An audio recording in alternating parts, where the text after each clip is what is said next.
एक खूबसूरत गांव में एक नन्ही सी बच्ची पोपो रहती थी। पोपो को जानवरों से बहुत प्यार था, खासकर अपनी प्यारी बकरी के बच्चे मोमो से। वे दोनों दिन भर साथ खेलते, दौड़ते और मस्ती करते। एक दिन पोपो और मोमो खेलते खेलते गांव के पास जंगल में चले गए। जंगल बहुत हरा भरा था, लेकिन वहां रास्ते उबड़-खाबड़ और खतरनाक भी थे। मोमो उछलता कूदता आगे बढ़ रहा था कि अचानक उसका पैर फिसल गया और वह एक गहरे कीचड़ में जा गिरा। मोमो ने बाहर निकलने की बहुत कोशिश की, लेकिन वह बुरी तरह फंस गया। पोपो घबरा गई और तुरंत मोमो को खींचने लगी, मगर उसकी छोटी सी ताकत मोमो को बाहर निकालने के लिए काफी नहीं थी। वह रोने ही वाली थी कि अचानक उसे झाड़ियों में कुछ हरकत महसूस हुई। जब उसने ऊपर देखा तो उसका दिल जोरों से धड़कने लगा। सामने एक शेर दौड़ता हुआ आ रहा था। पोपो के होश उड़ गए।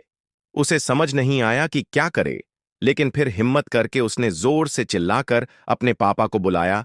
पापा, बचाओ! घर में काम कर रहे उसके पापा ने जब पोपो की चीख सुनी, तो वे तुरंत अपनी कुल्हाड़ी लेकर जंगल की ओर दौड़ पड़े। वे तेजी से भागते हुए आए और ठीक समय पर शेर के सामने पहुंच गए।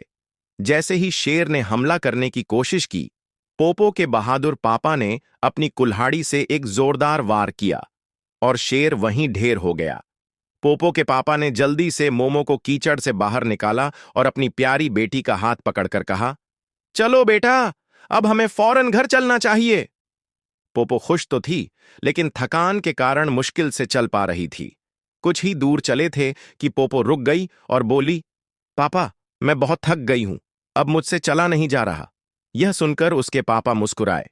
उन्होंने पहले मोमो को उठाया, फिर अपनी प्यारी पोपो को भी गोद में ले लिया और तेज कदमों से गांव की ओर चल पड़े। जैसे ही वे घर पहुंचे, पोपो की मम्मी ने तुरंत अपनी बेटी को गोद में ले लिया और प्यार से उसके सिर पर हाथ फेरने लगीं। मेरी बच्ची, तुमने हमें कितना डरा दिया था। घर में सब खुश थे कि पोपो और मोमो दोनों